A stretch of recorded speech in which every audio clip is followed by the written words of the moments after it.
Je vais lire d'abord la question de Solange. Oui.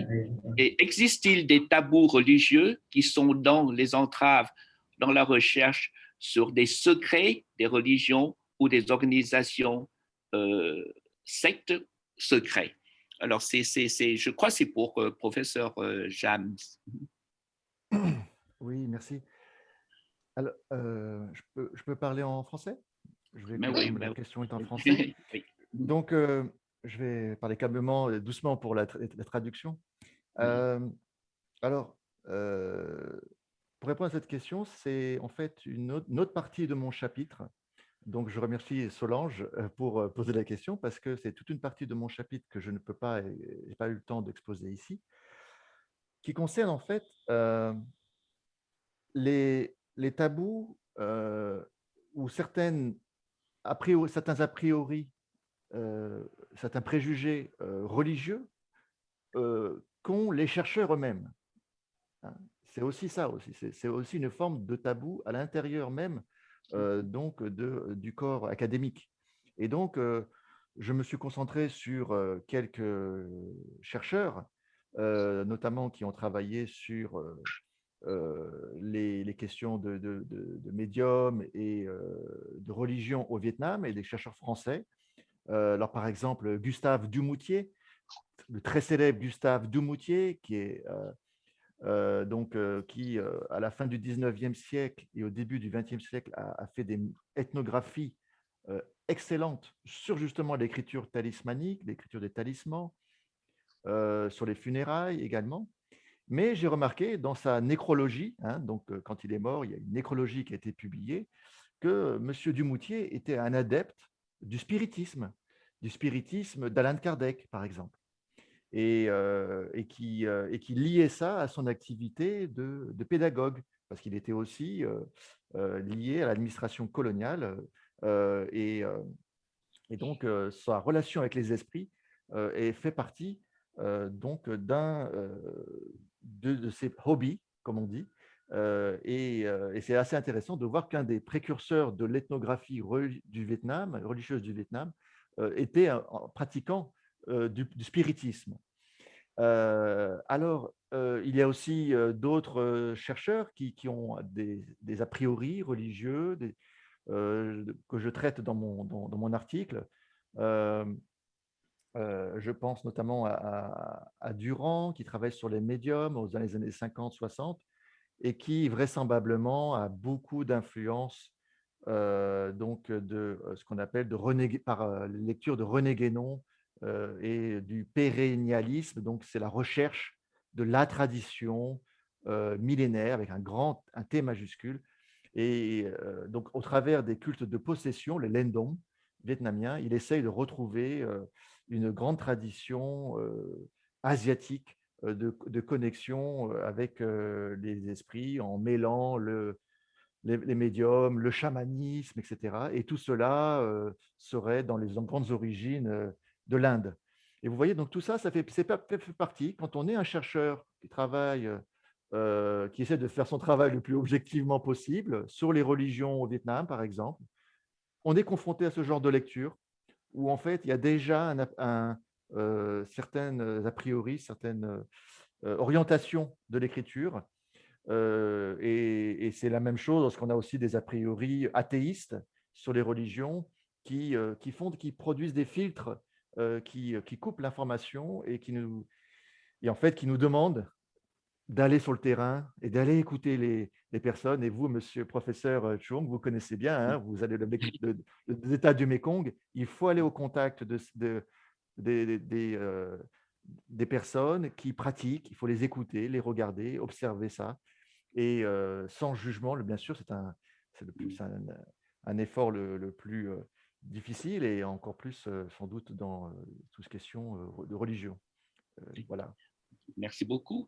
Alors, il reste encore une petite question. Je crois qu'on n'a pas du temps du tout pour d'autres, mais la question qui vient de Tu Hung, je crois, qui dit que d'après vous, quelles sont les différences, difficultés entre les chercheurs étrangers et les chercheurs vietnamiens? Merci beaucoup pour votre question. Oui. En fait, déjà, à part de la langue vietnamienne, il y a des autres difficultés. Premièrement, c'est que je ne peux, un étranger comme moi, il ne peut pas être intégré au sein de l'Union de la jeunesse communiste comme un membre de l'Union. Il faut avoir la nationalité vietnamienne, déjà ça.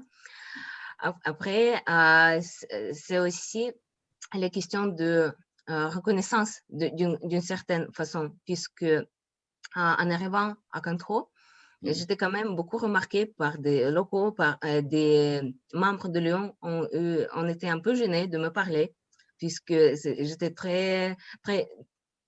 probablement très différent pour eux et c'était pas quelque chose ordinaire. Donc, d'une certaine façon, je dû franchir ce mur d'hésitation, de la peur parfois, puisque ça n'arrive pas tous les jours qu'un chercheur étranger vient et agit avec des employés de l'Union. Donc, oui, c'est sûr qu'il y a, des soucis par rapport à ça. Merci beaucoup, Tatiana. Alors, en fait, maintenant, on est un petit peu dépassé le temps.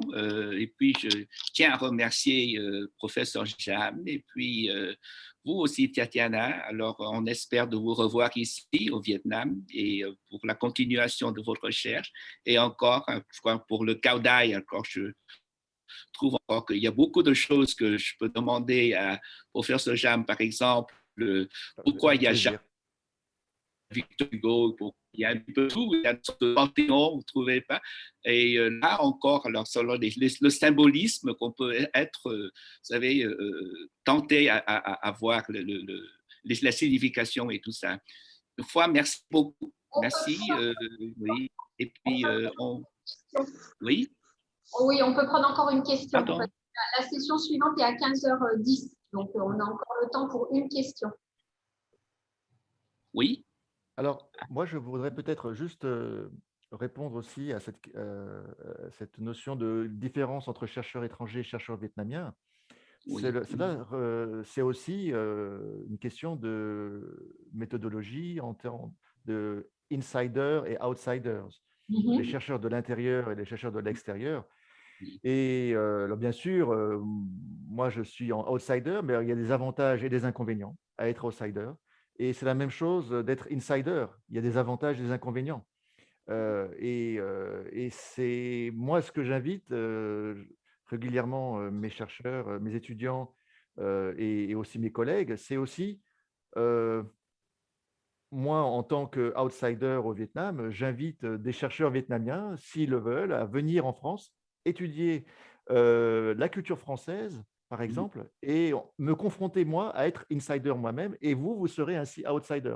Et c'est ainsi qu'en fait, on découvre mieux nos faiblesses, nos forces, notre construction méthodologique, et là où on doit développer, en fait, notre méthode, au-delà de ces questions donc de faire partie ou non d'une société, d'accord, et donc voilà, donc j'invite si on a l'opportunité d'avoir des chercheurs vietnamiens qui viennent en France étudier la culture, des pans de la société française, par exemple, je serais très heureux et ça serait à mon avis un exercice très très important justement à faire, à mettre en place, je crois.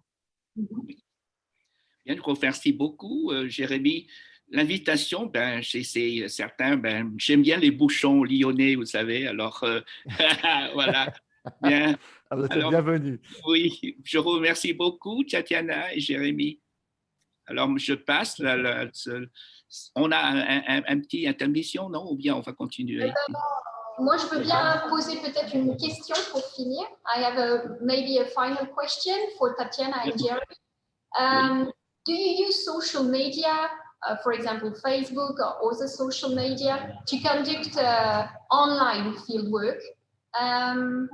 Because it's a way to approach the social, an official promotion of the secret of the community, and then to compare an inside and an outside perspective. So is it useful for you? Monsieur James, vous voulez Allez-y, Tatiana. En fait, pour moi, oui, j'ai beaucoup utilisé des réseaux sociaux pour mener ma recherche, puisque déjà, les questions de la construction d'espace social, ça se fait aussi dans le milieu numérique. Chez les membres de l'Union, ils partagent régulièrement ce qui se passe actuellement dans les réseaux sociaux. Et j'ai interrogé beaucoup les questions de la sélection d'une telle information et aussi vous savez que l'Union de la jeunesse communiste, ce n'est pas seulement une organisation qui demande la participation, elle aussi demande une forme d'exemplarité à suivre. Et donc, en fait, ça dépasse des cadres formels. Et c'était souvent, par exemple, lors de mon terrain, que des employés et des membres, ils ont même demander de partager l'information sur l'Union de la jeunesse communiste sur des réseaux sociaux. Je pense que c'est très intéressant à étudier. Oui. Et pour ma part, cela m'arrive d'avoir accès en fait à des matériaux, on appelle ça de digital ethnography, l'ethnographie digitale, parce que notamment lorsque ces réseaux me donnent accès à des matériaux tout à fait rares, originaux, et certains divulguent des secrets. Alors, par exemple, il y a des publications rares qui ont été scannées et qu'on peut retrouver par des adeptes Kaodai, par exemple, qui décident de communiquer donc ces matériaux. Et puis là, vous avez vu, par exemple, j'ai une des images des Huabour c'est tiré en fait de screen capture. Hein, j'ai tiré ça d'une image sur YouTube. Il y a un kaodaïste qui a pour hobby de filmer beaucoup de rituels religieux kaodaïstes aujourd'hui, et certains sont secrets comme celui-ci, et il les diffuse sur Internet, sur YouTube, et nous donne accès en fait à des choses extrêmement rares où on peut vraiment décrire chaque geste, etc. Alors, et ça devient vraiment très intéressant. Et bien sûr, en fait, la question que tu poses, Emmanuel, aussi, c'est aussi quelles vont être les réactions des populations, des communautés, lorsqu'elles se rendent compte que beaucoup de choses qui étaient secrètes jusqu'à présent ne le sont plus. Et comment vont se positionner. Et donc, c'était aussi ça par rapport à ce que j'ai essayé de trouver dans mon terrain lorsque cet exégète, ce commentaire, cet expert Duc Nguyen, qui m'a confié ce petit livre à l'époque. Il n'y avait pas encore autant Internet à l'époque, c'était il y a 20 ans. Et ça m'a permis, en fait, j'ai confronté ça avec les autres adeptes et je leur ai dit, vous avez vu, j'ai accès à des secrets, ce que vous disiez qui était secret. Et tout d'un coup, ils m'ont dit, ah, mais alors, ce n'était donc pas si secret. Donc, ils ont découvert que c'était possible, et en tout cas que ça n'empêchait pas l'efficacité parce que tout était dans la relation, notamment avec ces Huabour, c'est l'efficacité religieuse de ces talismans. Ils doivent marcher. Et pour cela, il faut être un adepte, ce que je ne suis pas. Et donc, la connaissance, la transmission de ces secrets n'était donc plus importante. Mais en fait, les kaodaïstes, tout ça pour dire, ont été obligés de former un discours par rapport à cette divulgation, hein, des secrets.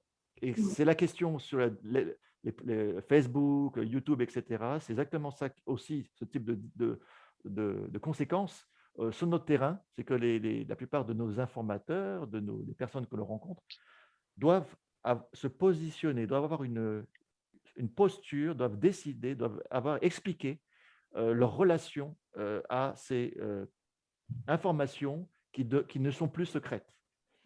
Donc ça, c'est vraiment une donnée assez intéressante, je pense, sur nos terrains, puisque cela se multiplie bien plus qu'auparavant. Merci. Oh, merci. Voilà.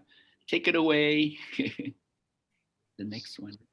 On va peut-être clore là la session. Merci beaucoup. Thank you very much to Jérémy and Tatiana.